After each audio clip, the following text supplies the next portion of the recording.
presyo natin dahil sa El Nido. Napakaganda na El Nido talaga.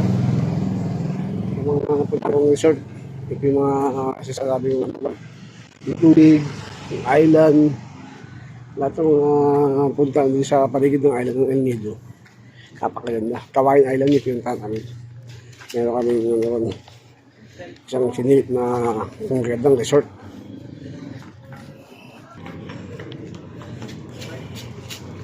Yung mga bundok dito, nasa gilid lang.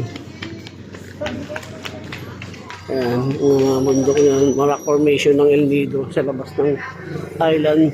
Island din yun.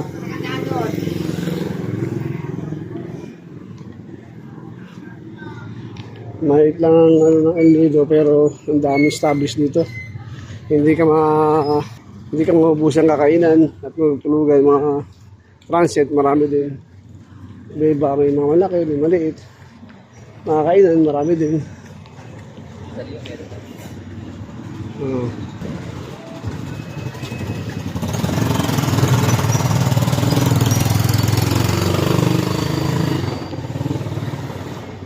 Kompleto na rin ang El Nido. Malayo lang siya sa Puerto Princesa. 6 na oras ang biyahe. Pag nag-commute ka mula Puerto Princesa, sa Puerto Princesa ang El Nido, mga 6.5 hours ang biyahe. Yung mga speedboat naman dito. Pag dito yung sa maraming foreigner.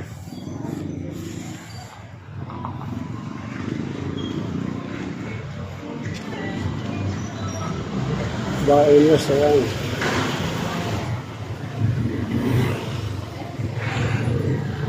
South Aquarium and Girls. Ayan ang mga dito. Transient Hotel, meron marami. Pangalan tapat kung tindahan, kaya umaga umalis. 5:30 na madaling araw, dumating kami dito. Late na, almost 9 na.